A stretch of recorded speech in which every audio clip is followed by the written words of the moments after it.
Okay, so we are still talking about the first of the Satipatṭṭhāna objects. That is the body, Kāya.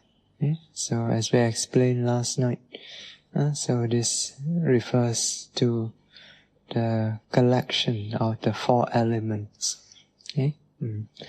So the four elements we have already discussed, the earth and the wind element. So next we have the fire element, Tejo Dhatu. So this fire element, like the earth and the wind element, we discern it in our practical experience by means of their sabbhava lakkhana, their natural characteristic. Which is simply the nature of heat. So this nature of heat, that is the fire element itself. So you ask, what is the fire element? It's the nature of heat. And again, this is a relative quality. So heat and so is heat and cold. So depending on the strength of the fire element, if it is strong, then you feel it as heat. If it's weak, then you feel it as cold. So right now you are experiencing a lot of weak fire element. So it's still fire element. So heat and cold is the nature of the fire element. So sometimes you hear teachers talk about hot fire and cold fire. So both also burns. Hot fire, it burns. Cold fire also burns. It can burn just as terribly. Like when you suffer from frostbite, for example. So that is cold fire. Some people even froze to death. Extreme cold.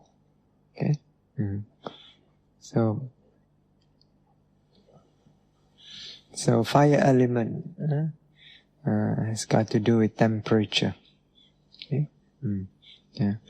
So you can easily discern this everywhere in your body, both internally as well as on the surface of your skin. So and it's a very simple quality. Once again, elements are very simple qualities. So do you have to think, when you experience this coolness, do you have to think about it? Oh, what is this? This feels like cold, must be cold. You don't need to think, you feel, right? So in the afternoon when you're meditating here, you feel cool. But the moment you walk out there, suddenly the heat wave hits you. It's hot, right? You don't have to think. Very simple quality. Now in the Mahāhathipadopama Sutta, the Venerable Sariputta also mentioned 4 kinds of internal fire element.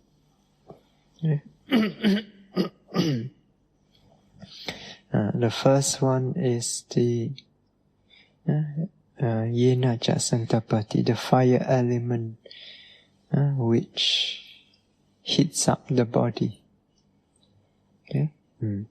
Or since there's hot fire and cold fire, you can also say this is the fire element that cools down the body. fire element that heats up or cools down the body. Okay? So this is the fire element that causes a body to become warm, hot, or cool. Okay? So we experience this as the normal sensation of heat and cold in the body. So this coolness that you are experiencing now is this type of fire element. Okay? It cools down the body. It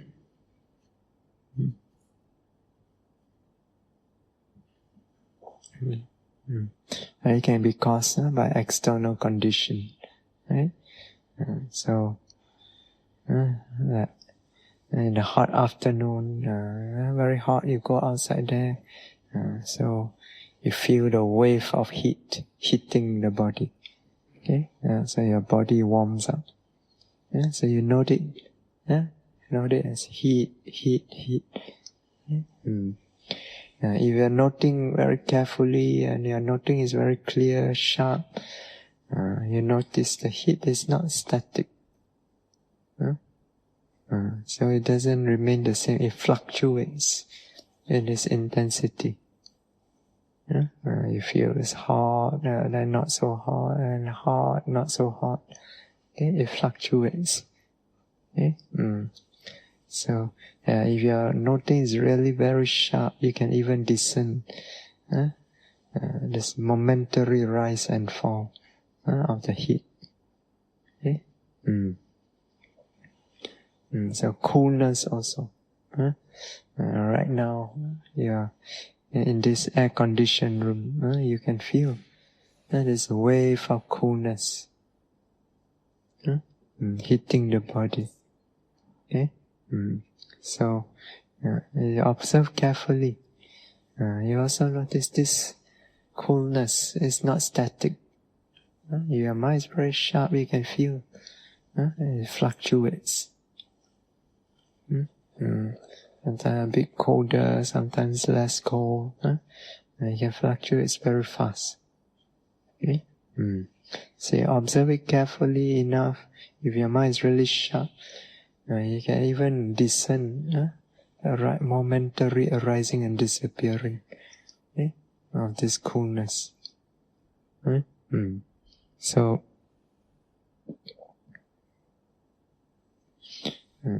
this heat also can come from internal causes.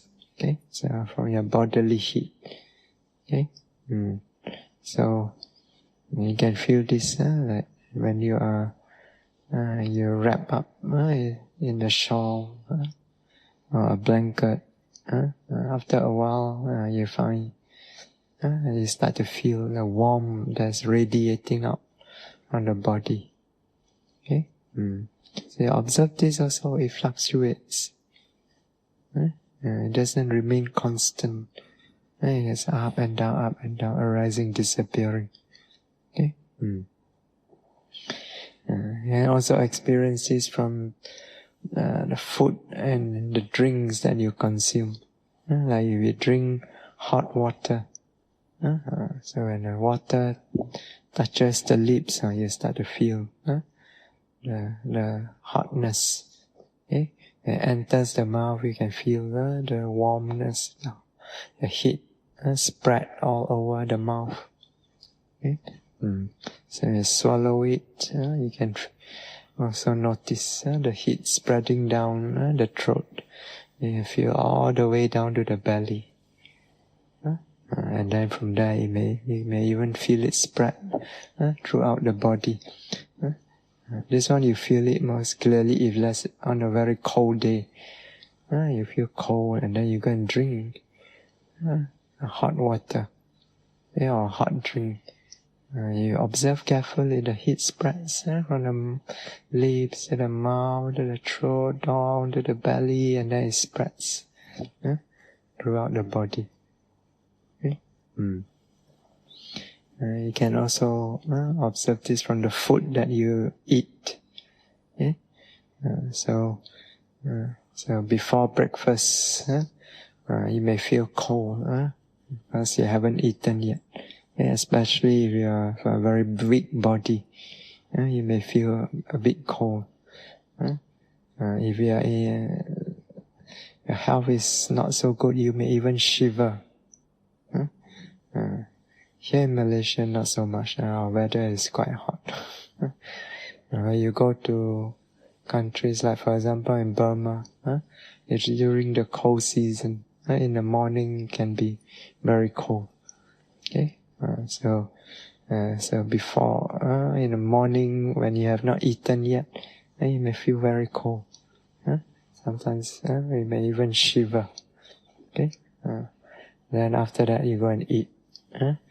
As you eat, you take the first few morsels of food you take, and you start to feel some warmth in the body. Okay, especially you take very hot meals. Okay, so you the warmth start to spread into the body. Then you start to feel a bit more warm. Okay? So each morsel of food you take, you feel it's getting warmer and warmer and warmer. By the end of your meal, you feel warm enough, you are comfortable.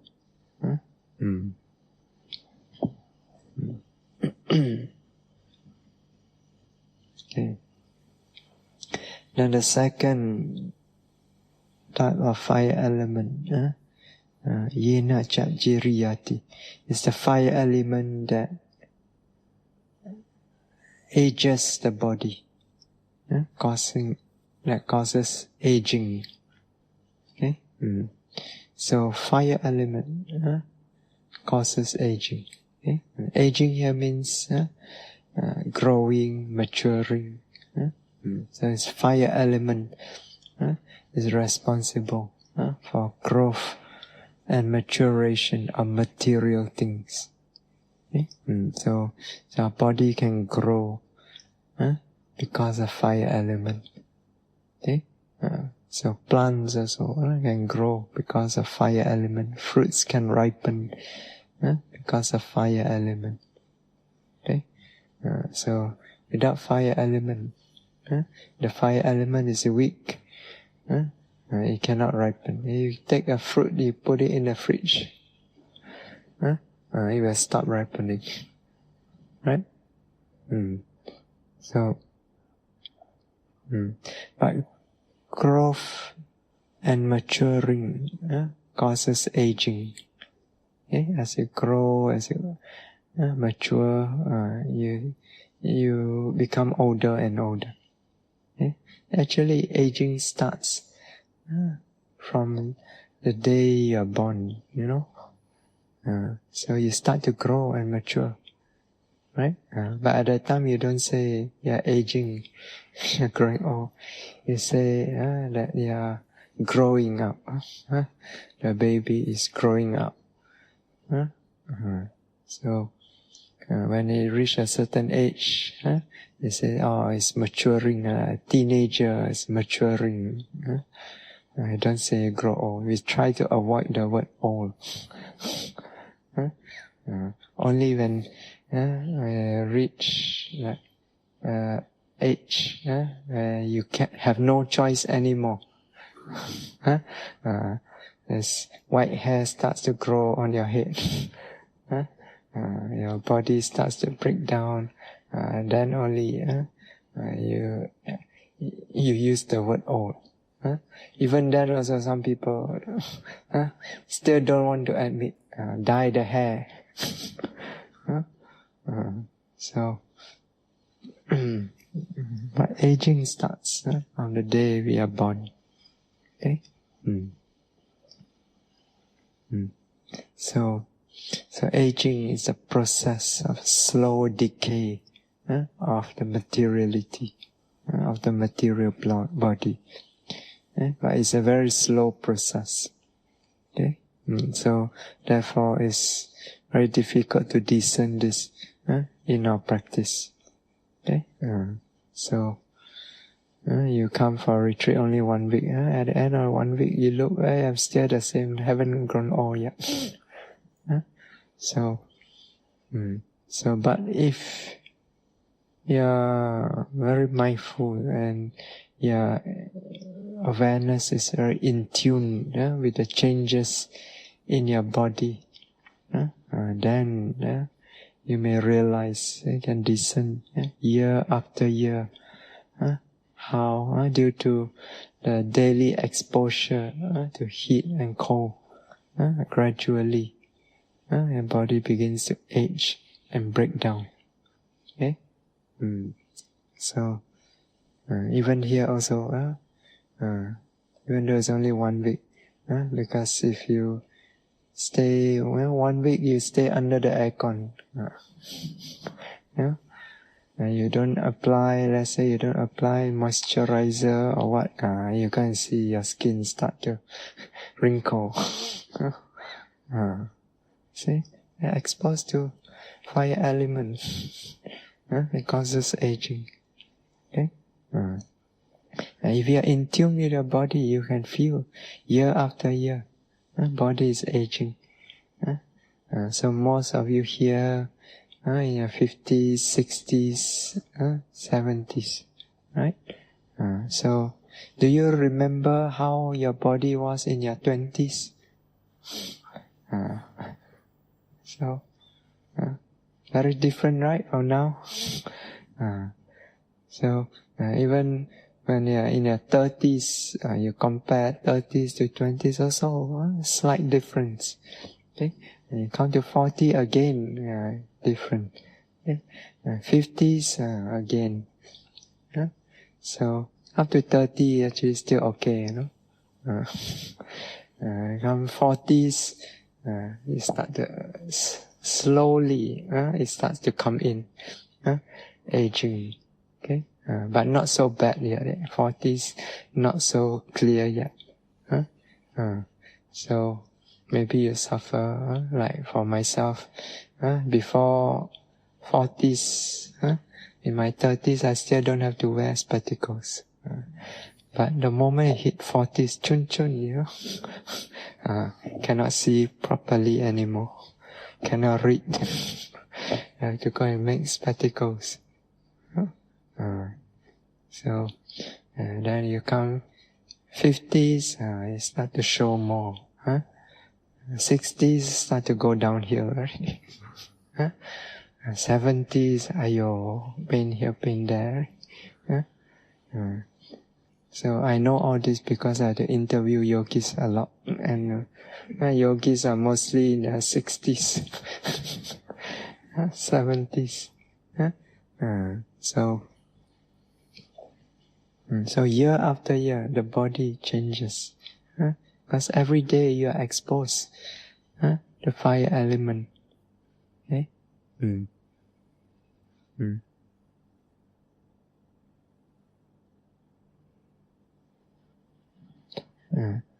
Then the third one, yena cha paridashati, that the fire elements that burns up the body.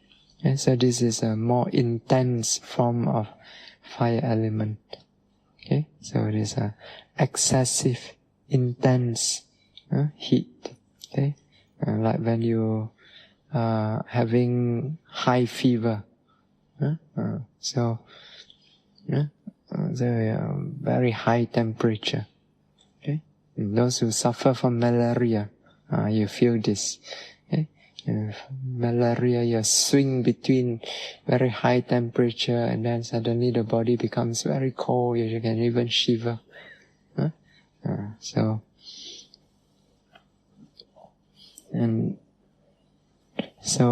this can come, this type of heat, intense heat can be produced by the mind also. Like when you are very angry, your blood start to boil. Start to sweat. And sometimes you can even feel pain in the heart because it's burning the heart. Okay. So in very extreme case, sometimes people are so angry and then they got heart attack and then they die. It burns. So Cold fire can also be very extreme, like what we mentioned, frostbite, or sometimes people froze to death. Okay, so these are very intense fire element. Okay. The fourth one is the you can call this the digestive heat. Okay, the fire element that digests all the food, the drinks that you consume. Okay, so this is a type of the digestive heat is a type of fire element. Okay, so this one you feel it. You experience this when you're hungry. You observe 8 precepts. So early in the morning before breakfast, or late in the evening, if you don't take anything, especially lay people, you are not used to observing 8 precepts all the time. You will feel there's like a burning sensation or sensation of warmth in the stomach. So that is the digestive heat. Okay. So now, according to the commentary, this digestive heat is kamaja rupa. That means is born of karma. Okay, it's a result of karma. Yeah. So depending on the karma. Okay? So if your digestive heat is produced by unwholesome karma, then the heat is unbalanced. It may either be too strong or too weak. Okay? Your digestive heat is too strong. It burns through all the food that you eat very, very fast. Now you eat 1 hour later, you're hungry already. So you always feel hungry. But if your digestive heat is too weak, okay, then your food that you take is not well digested. Okay? So you cannot derive enough energy from the food. So you always feel weak, not enough energy. Okay? You also cannot derive enough nutrients from the food in order to nourish your body. So you may suffer from malnourishment. Okay? So, and all kinds of disease may also arise when the digestive heat is imbalanced. Okay? But if your digestive heat is the result of wholesome karma, then it is balanced. It's not too strong, not too weak. Okay? It occurs just the right degree. Okay? So, and then your food is digested evenly, not too fast, not too slow. Okay? Then energy and nutrients are released to the body in the right proportion. Okay? So you feel healthy, energetic. Okay?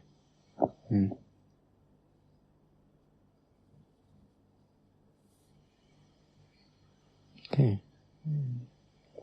So these are the 4 kinds of internal fire element which you may discern in your body at one point or another. Okay.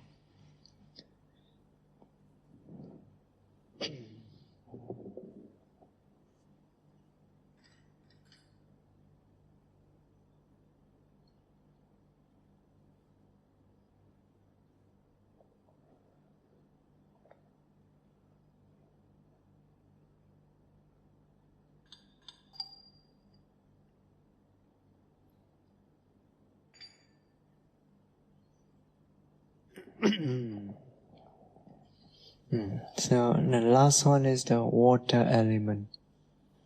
Okay? So water element is not literally the water. Okay, so it's one of the subtle materiality. Okay, the other three elements are gross materiality. Right? So you can feel them through the body. Earth, wind, and fire element. You can experience them through the body though. Okay, but water element is a subtle materiality. Okay? Sukkuma rupa. Okay? The other three gross materiality, Olarika rupa. Okay? So subtle materiality can really only be experienced through the mind. Okay? Not through the body. Okay? So even if you put your hand into the water, you cannot really feel the water element. Okay? So put your hand into the water. What do you feel? You feel the temperature, the coolness of the water or the warmness of the water. That is the fire element. Okay? So you feel the softness of the water. That is the earth element. Okay? So you move it around, you feel the pressure against the hand. Okay? That is the wind element. Okay? So, but you don't feel the water element. Okay? It's a subtle materiality that is experienced through the mind. Okay? So what is it actually?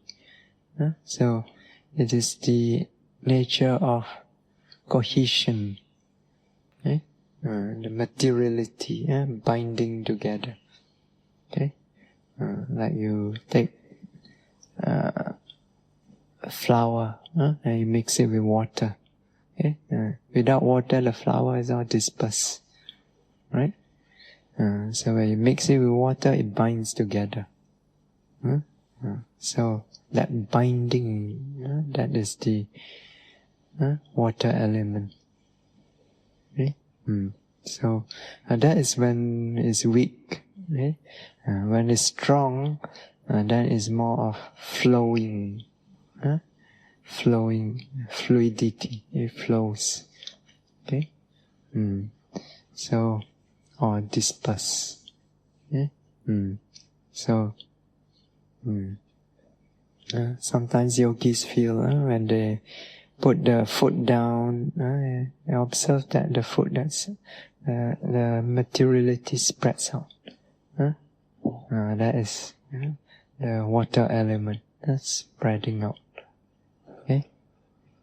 So, now, often this is the water element is because it's subtle, so it's overshadowed by the other elements, especially the wind element. Okay, so for example, you clench your fist, so it's like binding together. So, but you feel, what do you feel usually? You feel tightness, right? So, but this tightness is actually the wind element. Okay? So, but behind it, you feel the cohesiveness comes together. Okay? So, when you release it, it spreads out. Okay? So, that is overshadowed by the wind element. Okay? Very subtle.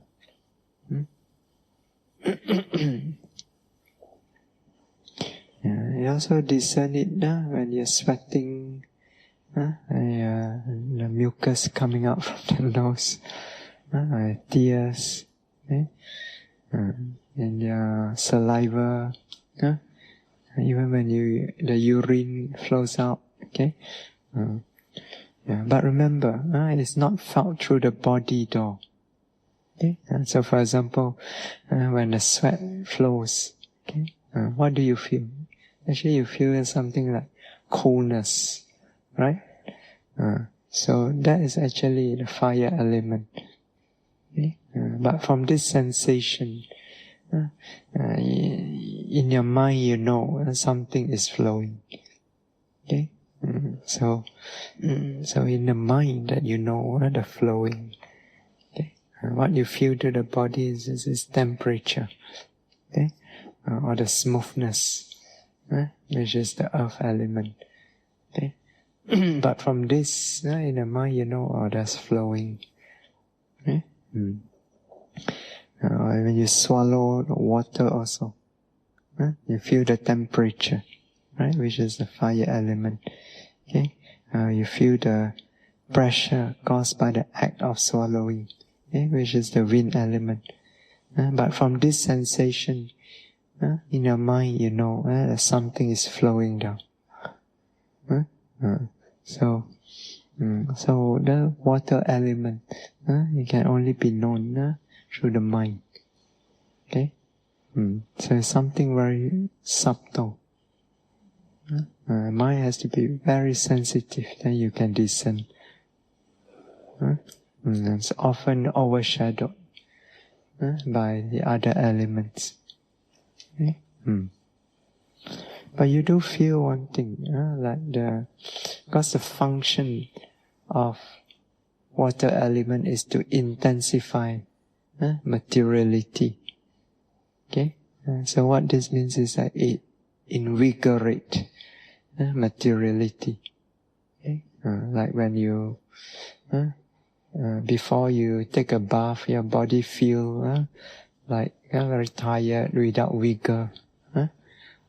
So then you go and shower, water pours through the body.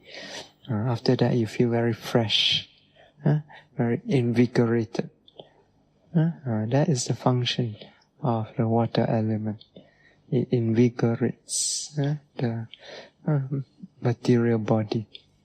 Okay? Or you're very thirsty, right? Now I give a talk.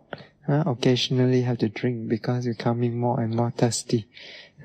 Means the materiality becoming more and more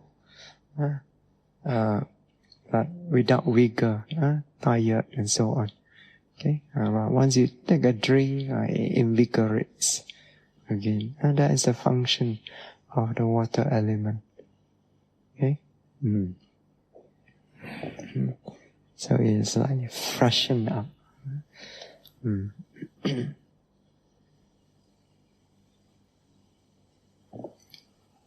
Okay, so these are the four elements. Okay, so a collection of these four elements is what we call the body. So just to recap, so earth element is this nature of hardness or softness, roughness or smoothness. Okay, fire element is the nature of heat or cold.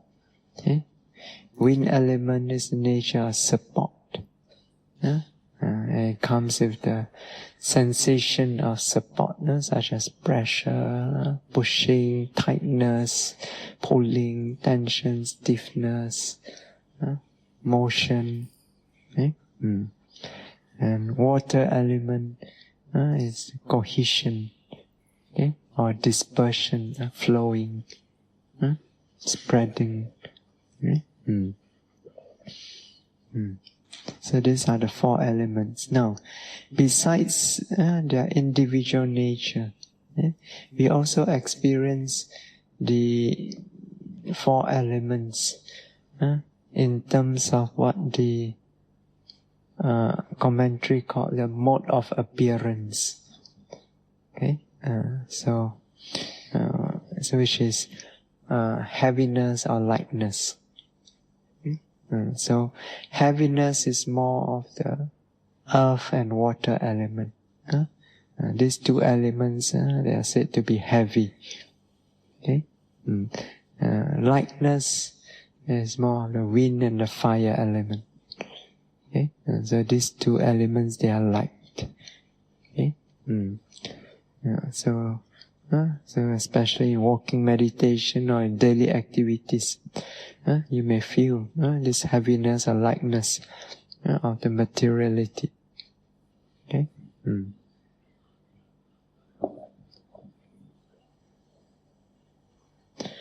So, the four elements, as we said, you can discern them in every single part of the body. Okay? So, but in the beginning of our practice, in order to develop mindfulness and concentration, okay? So, we don't send our mind to every part of the body. Okay? So, because you try to do that and the mindfulness and concentration not developed yet, your mind will not be able to keep up. Okay? So in the beginning, you learn to note these elements as they arise with the primary objects, okay? Such as rising, falling, or sitting, touching, in the sitting meditation, or in the walking meditation, lifting, pushing, placing, okay? The footsteps. Okay? In the daily activities, you discern them in the activities that you are carrying out in that moment. Okay? Whether it's stretching or bending, turning or twisting and so on. Okay? So,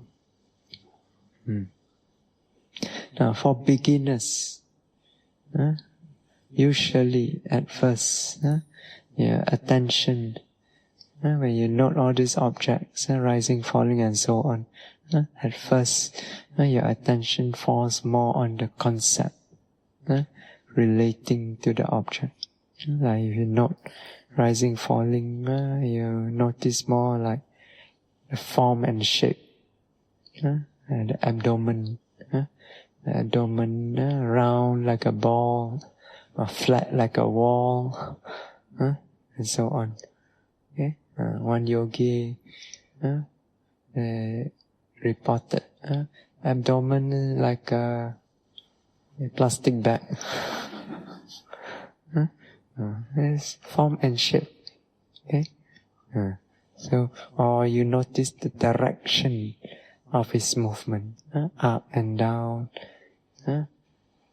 front or back, left or right. Sometimes yogis say it goes zigzag here and there. So, or you notice this manner of movement. It's going fast or slow, long or short. These are all the concepts, okay, relating to the object. Okay, in the beginning, the attention will sure fall on the concepts, especially for beginners. Okay, even though sometimes you may notice nature of the elements, especially after you have listened to the explanation of their nature. Now you're becoming more aware of them in your experience. Okay, but even then also, due to force of habit, you still return to the concepts. Okay? So, now that is okay. In the beginning, that's okay. Okay? Because in fact, the basic instructions say, you're not rising, falling, right? Which is a concept of direction. Okay? So, but through continuous, energetic, and precise noting, gradually mindfulness and concentration develop. As you keep noting, rising, falling, rising, up and down, gradually mindfulness and concentration develops. Okay? As it's developed, the mind becomes clearer and clearer. And as the mind becomes clearer and clearer, sharper and sharper, okay? Your attention will begin to shift, okay? More and more away from concepts and towards the sabhava, towards this natural qualities. Okay? So, physical sensation. Okay? So, nothing rising, falling. In the beginning, you may be discerning only the form and shape and so on. But as a mindfulness concentration begins to develop, you find more and more you begin to discern clearly and distinctly, with each noting just the bare nature of the wind element. Nature of pushing, pulling, tightness, tension, expansion, contraction, and so on. Okay? So more and more, the mind begins to pick up this sensation as they become clearer and clearer. Okay? So, as the mindfulness concentration and clarity develops, okay? So it goes more and more towards the bare nature, okay? Away from concepts. Yeah. So you're noting, you see only bare nature. Okay? So when the mind becomes more and more fixed on the bare nature, okay? And gradually, and when you keep noting this bare nature, gradually also the true nature of impermanent suffering and non-self of this bare nature can be discerned clearly. Okay?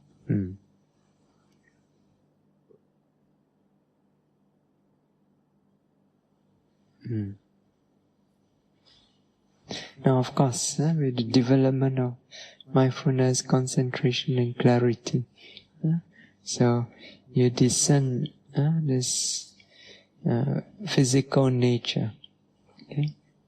This rupa sabhava. You discern it not only in the primary object, but also when you note the secondary object. Okay? If it is a physical object, you will also discern the nature of the elements, okay? The bare nature of the elements. Okay? So there come a time when with sufficient development, every physical experience that you noted, whether rising, falling, sitting, touching, pain, lifting, pushing, placing. When you note all this physical object, you notice only bare nature of the elements. Okay? The hardness or softness or heat or cold or pressure or tightness, stiffness and so on. Okay? Every time you note any physical object, you just notice this sensation. Okay? Every single moment. Okay?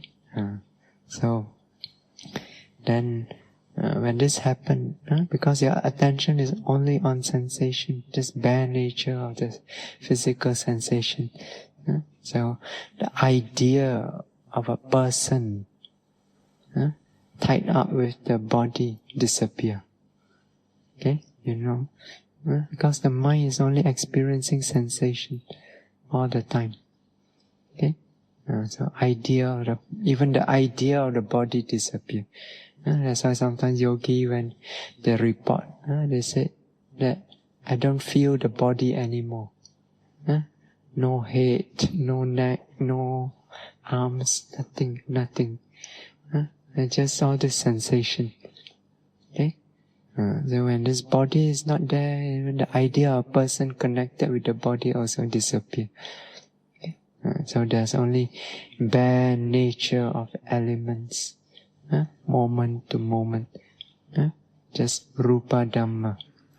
Okay? So the person just disappear. Yeah. So in the Satipatṭṭhāna Sutta, Buddha described this using a simile. Okay? in the section of the noting of the 4 elements. So he gave the simile. Just as though a skilled butcher or his apprentice had slaughtered a cow and was seated at the crossroad with the cow having been cut up into pieces. Okay, and so too, a bhikkhu or a yogi reviews this same body. Okay, however it is placed, however it is disposed, by way of the elements. Thus, in this body, there are the earth element, water element, fire element, and the wind element. Okay? So, what does this simile means? So we talk about the butcher. So a butcher, before the butcher slaughter the cow, he look at the cow, in the mind, he still perceive it as a cow. Right? Then, after he has slaughtered the cow, before he cut it up into pieces, he look at it, it's still a cow. Still had the perception of a cow. Right? So, then after that, so he wants to sell, right? So he had to sell it, he had to bring it to the, here he says, the crossroads. Okay? Crossroads is in those days is the busiest part of the town. Okay? Is where the market is. Okay? So you bring it there. So when you bring it there, you have to sell it, you have to cut it up into pieces of meat, right? So after he has cut it up into pieces of meat, he look at it, he no longer see a cow. The perception of a cow disappear. Okay? All he see is these pieces of meat. Okay? So when he sell, he doesn't say, I sell a cow. He sell, I sell meat. Okay?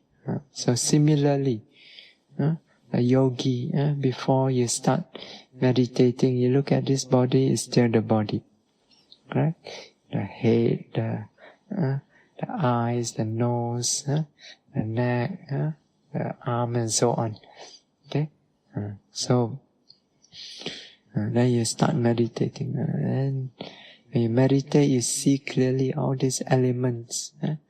Hardness, softness, heat, cold, pressure, tightness, and so on.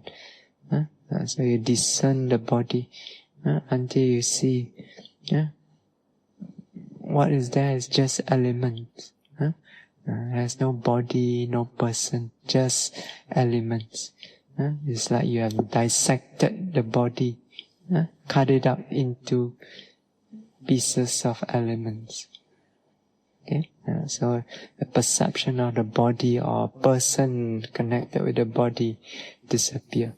All there is just a perception of the elements.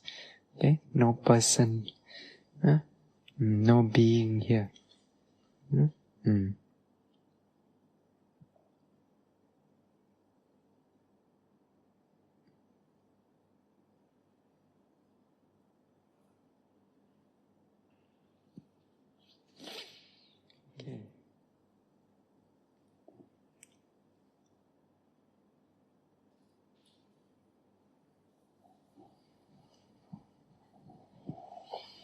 And if you continue to note this element, hardness, or softness, and so on, and when your mind is clear, you can also discern clearly how the change, the momentary change, okay, how they arise, disappear, moment to moment to moment. And from this, you can also discern the nature of impermanent suffering, non-self. Okay. But first you must discern the element clearly. Okay, you are still discerning body, abdomen, my hand, my foot. That means the attention is not on the elements. Okay, so in a practice, I must direct the mind to. That's why you always ask your feel the sensation clearly. Okay, so to pick up the nature of the elements. Okay.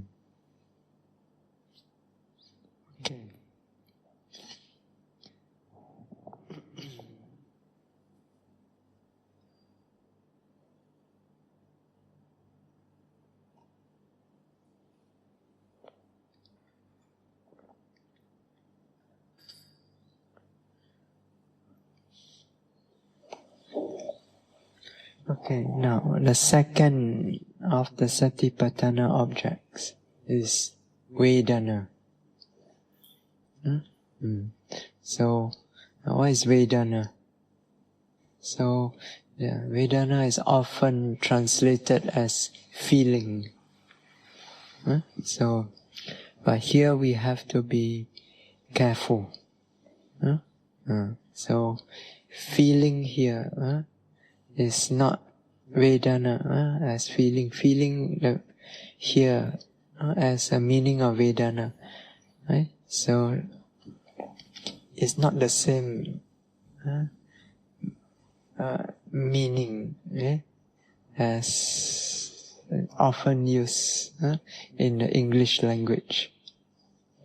As in the English language, when you say feeling, it often refers to emotions, certain moods of the mind. Okay? You often say, for example, I feel worried, or I feel anxious, or I feel hurt, I feel disgusted, or I feel bored, or I feel peaceful, I feel satisfied. So, all these emotions and modes of mind, they are not Vedana. Okay? So, sometimes they translate it as Vedana as sensation. Okay? But this can be easily confused with bodily sensation. Bodily sensation, hardness, softness, heat, cold. These are not Vedana. These are Rupa. Okay? So what is Vedana? Okay? Vedana can be explained as the mental state. So it's a mental phenomena. It's a mental state that experiences the taste of the object. So whenever you experience an object, so the object has a certain taste.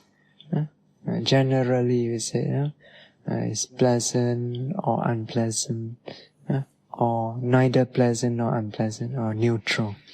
Okay. So Vedana is the mental state that experiences the taste of the object.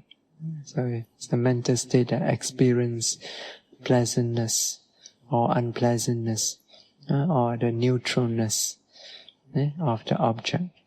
Okay? This is its nature. This is a sabbhava. It's natural characteristic, okay, of the Vedana. And so generally, there are three types of Vedana. So Sukha Vedana, Dukkha Vedana, and you can say Adukkama Sukha Vedana. Okay? So pleasant feeling. So Sukha Vedana is pleasant feeling. That means it's the experience of pleasantness. Okay? The mental experience of pleasantness. Okay? Then Dukkha Vedana is the experience of unpleasantness or pain even. Okay? So, and then Adukkama Sukha Vedana is the experience of neither pleasantness nor unpleasantness. Okay? Sometimes you say Upekkha Vedana, or neutral feeling. Here Upekkha does not mean equanimity. It simply means neutral feeling. Okay? So, but remember, it's an experience. experience of pleasantness and so on. It's an experience. That means it's a mental phenomenon. Okay? It's not physical. Okay? Because only nama, mental phenomena, can experience. Okay? So rupa cannot experience. Okay? Rupa does not experience. Okay? So, although we say we feel through our body, right? So, but it's not the body that feels, it's the mind that feels. The body is just a door for the mind. Okay? So Vedana is a mental state. It's a mental phenomenon. Okay? Not a physical phenomenon. Okay?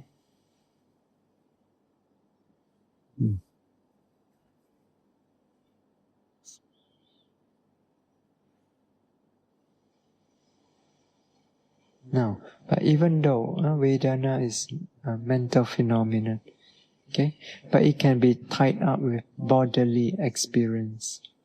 Okay, that means experience through the body door. Okay, so in this case, we call it Kāyika Vedana, bodily feeling. Okay, so but even though we call it bodily feeling, it does not mean that it's physical. Okay, it simply means that it's tied up with bodily experience. Okay, it's still experience in the mind. Okay, so for example, when you note pain, right? So for example, after a long sitting, right, you start to feel the very hard, right? And say the leg pressing down. Becoming harder and harder. Okay, so you start to feel there's a extreme hardness. Okay, so what is this hardness? What is it? Earth element. So it's a rupa. Okay, not nama. It's rupa.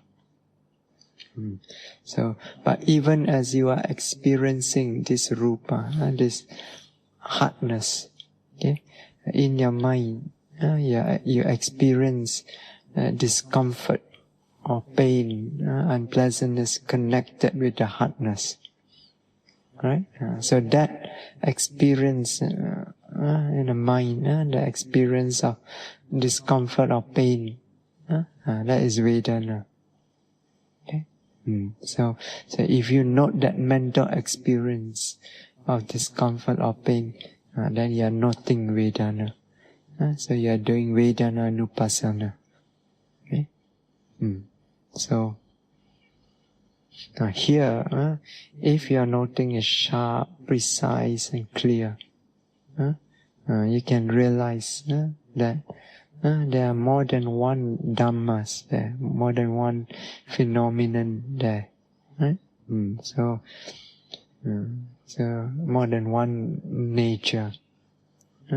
So one is the nature of hardness, which is a rupa, the earth element.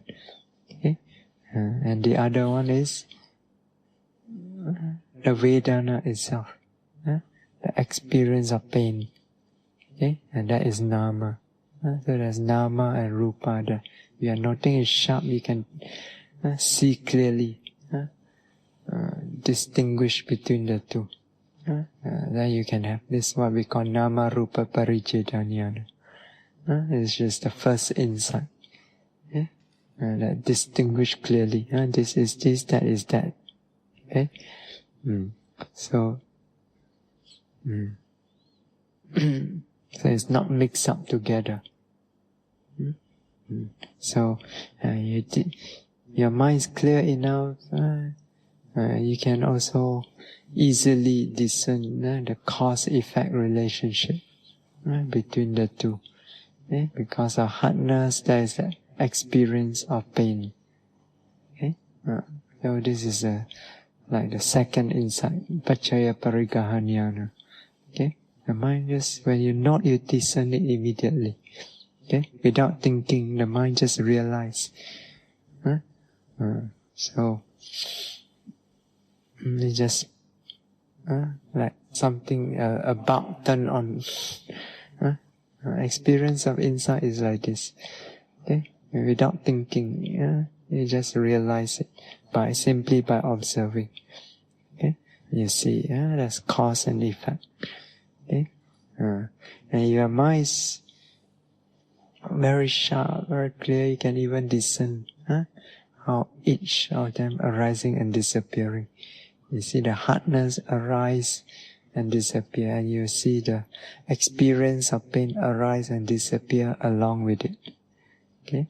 So the moment there's hardness, the experience of pain, the Vedana is there. Hardness disappear, the Vedana also disappear. So you note continuously the arising, disappearing. You may even realize the nature of impermanent suffering and non-self. Okay? So, but if your noting is not sharp, not precise and clear, then this different nature got mixed up together, got lumped up together. You cannot distinguish one from the other. Okay, so when you look at the experience, in your mind, you may think, oh, the hardness is the pain is the hardness. Okay? Because you cannot distinguish between these two different natures. Okay? So, and you may even take the whole experience as a self. You think, oh, I'm in pain. My leg is so painful. So, and because you do not discern clearly, you do not see the change, then you think, oh, the pain never change. So, the pain is permanent. Then you panic, ayo, I'm gonna die. So,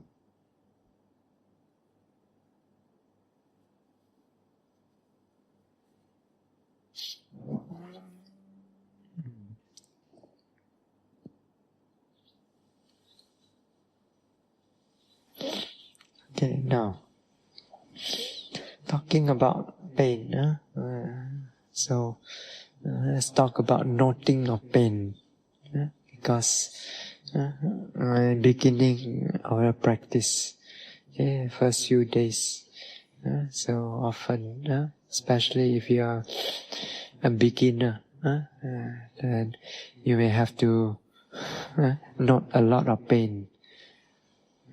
So, because that's the nature of the body. Okay, you sit without moving, or sometime the pain will come. Okay, so when you are not meditating, you are free to move about. So the pain is hidden away by all this constant motion, changing of posture. So noting pain. So often yogi thinks of the pain as a hindrance. Okay, must get rid of it or avoid it at all costs. Okay, this is not the right attitude. So, in itself, pain is not a hindrance to the practice. Okay, the hindrance is actually the aversion, the agitation, non-acceptance, dislike, or even fear of the pain. That is the hindrance. Okay, so without aversion, if you are just noting with mindfulness, taking pain as just another object, there's no aversion. You can note pain as just pain, no pain, the mind remain equanimous. Then no aversion arise. Then no hindrance, there's no obstruction to the development of your meditation. Okay?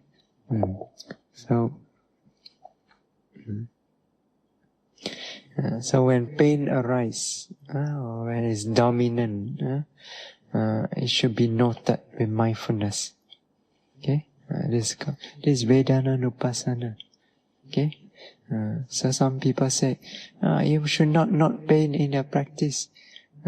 This is one of the self-mortification. They say you are torturing yourself. Okay? But last time did not the Buddha taught Vedanā Vipassana? Is dukkha Vedana not one of the Vedana? So the Buddha did taught us to not pain. Okay? So in our practice, we don't just not pleasant feeling. All feeling, okay, including unpleasant feeling, must be noted. Okay? So now, no doubt, pain is a difficult object. Okay?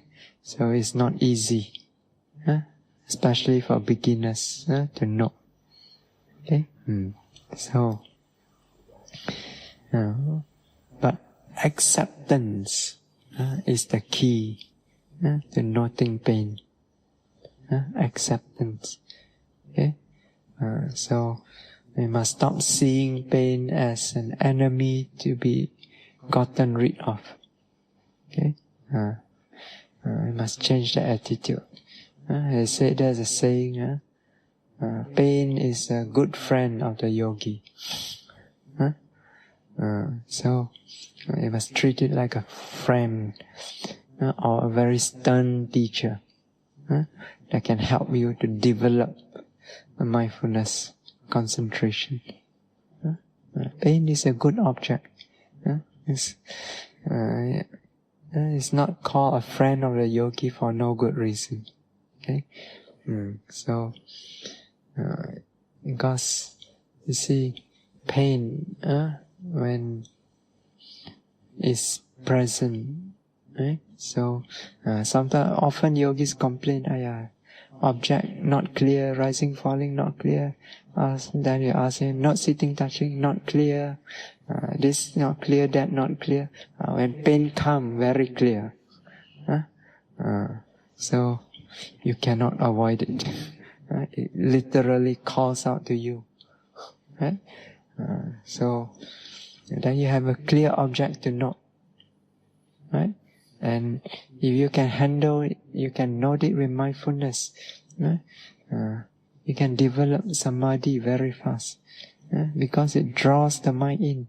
The mind is fixed on it. Okay? So you can fix on it with mindfulness continuously. The samadhi can develop very fast. Okay? Also, its nature appear clearly. You watch it carefully. You can discern the change in the pain very easily. The rising, disappearing very clearly. So you can develop insight very clearly using this object of pain. And also, you can train the mind to not pain, handle this difficult object by noting it mindfully. It also helps you to develop the strength of mind, strength of the noting mind. Okay? So it's easy to note when the object is pleasant. Okay? You don't need much strength. But it's when the object is difficult to note, that is where you find the strength of the noting mind. Okay? So it has all these benefits. And that's why it's friend of the yogi. So, now, but with noting pain, important thing is acceptance. Okay? So, you must be accepting of the pain. Okay? It's the nature of the body. So don't fight it. Don't struggle with it. Accept it. Okay? And the noting mind must be relaxed. Relax with the attitude of acceptance. Okay? Then only you can note the pain properly. Okay?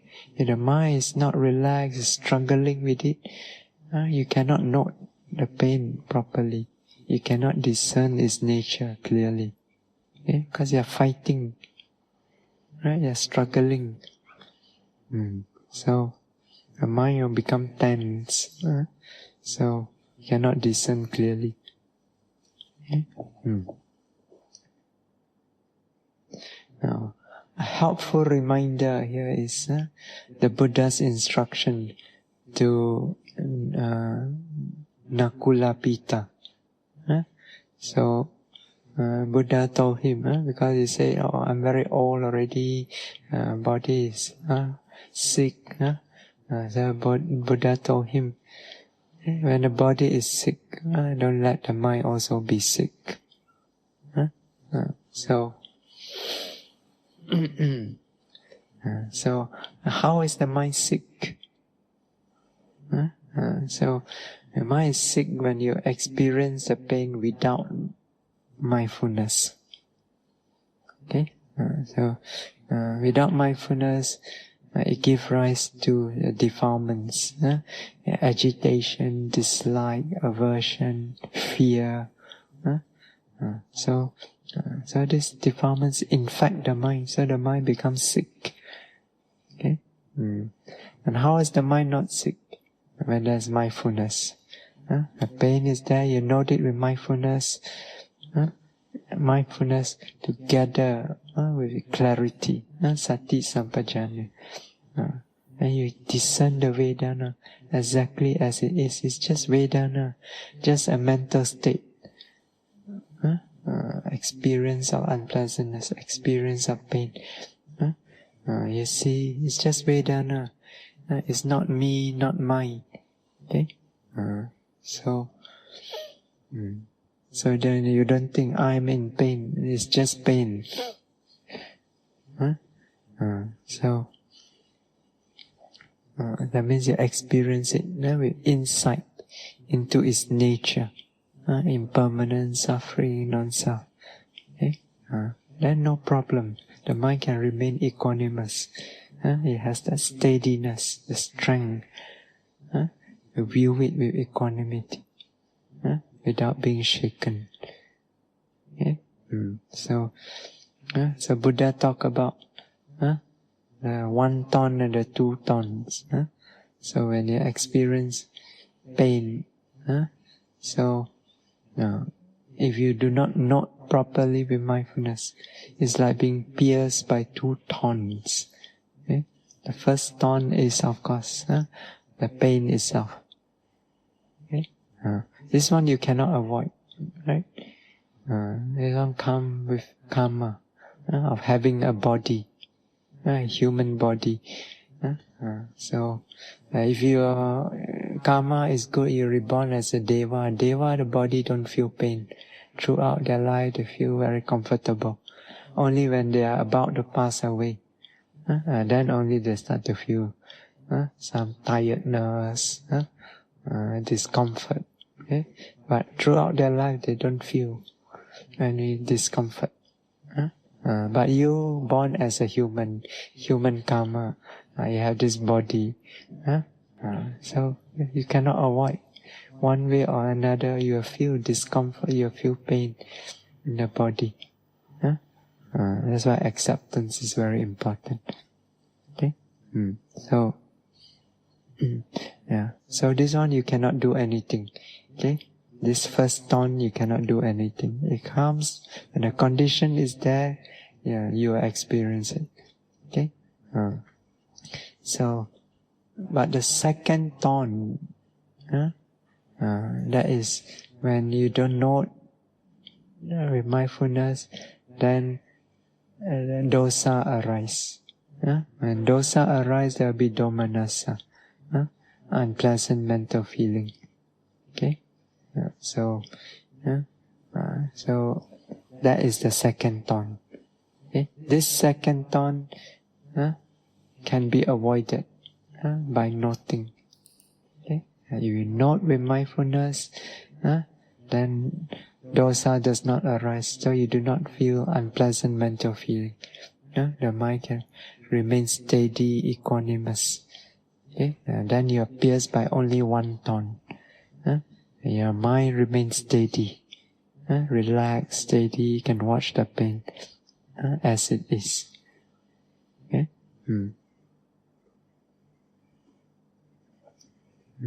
So, how to note pain? So, first, as you said, don't struggle. You must not struggle. Don't fight with the pain. Okay? It's a fight that you will not win. Okay? So you just accept it. Okay? Go with it. So, and then the mind, relax. You're not relaxed, you take a deep breath. Few times. Deep, slow and deep breath. Mindfully. And this will help calm down the mind. And the mind will calm down, is relaxed, and then you direct it at the pain. Okay? Soft, relax, and apply it there. Then with this soft, relaxed mind, you feel into the nature of the pain. So look at the nature of the pain. What type of pain is it? Is it poking pain, pulling pain, twisting pain, heat pain? What type of pain? You watch carefully. Okay? So with this relaxed mind, then only you can discern clearly. Okay? So, now, but if you are not skillful yet, you find agitation will still arise. Okay? So when you find the mind is agitated, disturbed, then temporarily leave behind the pain. Turn your attention to the mind. Okay? Note that state of mind. Note the agitation, the aversion, the disturbance in the mind. Okay? Note wholeheartedly until it disappear. Okay? So when it disappear, you can see the change in the state of mind. One moment the mind is disturbed, is tense, is agitated. You notice it disappear, then the mind change. It become relaxed, peaceful. It calms down. Okay? So you're actually observing the unwholesome mind disappearing and the wholesome mind arising. Okay? So once the wholesome mind arises, the mind is soft, relaxed, peaceful. Again, go back to the pain and note the pain. Okay? So you find that if the mind is relaxed, soft, peaceful, wholesome, it can stay with the pain, no problem. It doesn't struggle with it. Okay? It's only when the unwholesome mind arises with dosa, then it only starts to struggle. Okay? So whenever unwholesome mind arises, you must note the mind first.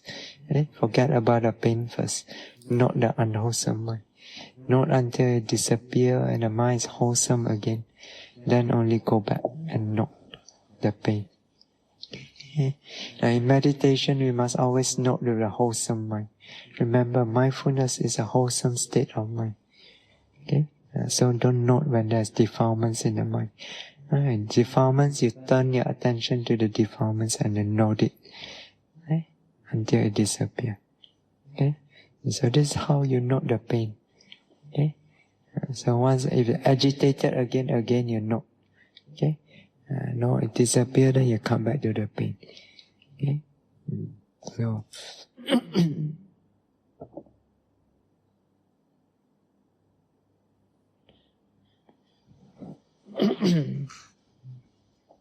now, of course, it's not just bodily pain that it can be experienced. You can also experience bodily comfort, pleasure also. Here, in this center, air conditioned. So very nice, right? So you feel a soft, cool breeze, right? This coolness, what is it? It's rupa. fire element. Okay, but even as the mind is experiencing this, even as you're experiencing this fire element, this coolness in your mind, you experience the comfort, pleasure, relating to this coolness. Okay. Yeah. So again, if your noting is precise, it's clear, you'll be able to differentiate between the coolness and the experience of pleasantness. There are two different nature. Okay, one is physical, the other is mental. Okay. And if your noting is clearer, you can discern the cause and effect. Because of the coolness, there's an experience of pleasantness. Okay. And you really sharper still, you can discern the change, arising, disappearing together. Okay. You can even discern the nature of impermanent suffering, non-self. Okay. But if your noting is careless, it's not sharp, not clear, your experience is not clear, then all this different nature got mixed up together. Then you think the coolness is the pleasantness, the pleasantness is the coolness. Okay. So you may even take it, the whole experience as a self. I'm feeling cool. I feel so pleasant. You can even be attached to it. This is so wonderful. So I like it very much. So you redevelop attachment. Okay? Without noting, all this will come. Okay? So these are just bodily feeling. That means connected with the physical body, body door experience. But feeling can also arise unconnected with bodily experience. So that means it can arise with the other sense doors also. The eye door, ear door, nose, tongue door experience, and mind door also. So in the mind door, for example, unpleasant memory arise. So if you are not mindful of this memory when it arises, immediately you are caught up with it. You might get entangled with the memory, and immediately the mind experiences unpleasantness due to this unpleasant memory. Okay, so a strong aversion may even arise, and your mind gets sucked in to the unpleasant experience. It's like you are reliving the experience again. Okay. But if your mindfulness is very quick, you'll be able to note the memory immediately as it arises. Okay, then because of the presence of mindfulness, the mind becomes detached from the memory. Okay, so unaffected by the memory. Okay, so mind is able to note it as just another passing mental state. Okay. You don't hold on to that memory as me or mine. Okay? You become detached from it. You can observe how it come, how it go. So it's like seeing a strong wind blowing past. Okay? So because you're able to note immediately and become detached from it, no unpleasant feeling arise in the mind. Okay? So there's mindfulness and clarity that holds the mind steady. So the mind is able to view the memory that arises with equanimity, and then just a neutral feeling arise. Okay? And so the mind remains steady, calm, quiet. Okay?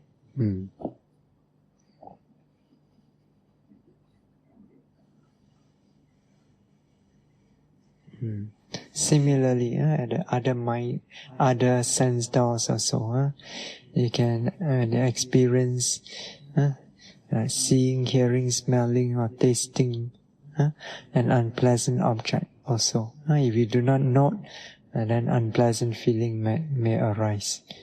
Okay? So by your mindfulness is there very fast, you can note it immediately, the mind becomes detached from this unpleasant object. Okay? You're able to view it with equanimity. Okay? Then it does not experience unpleasant feeling. Rather, a more neutral feeling arises because of the equanimity. Okay? So, but also there can be pleasant feeling, like pleasant memory arise, or you see or hear or smell or taste a pleasant object. Okay, so pleasant feeling may arise. Okay, so if you do not note, then this pleasant feeling that arises may give rise to attachment, or delighting in it, which is a hindrance. Okay? So you must note it immediately, so that the mind becomes detached. Okay? Able to view it with equanimity, and then a more neutral feeling arises. Okay?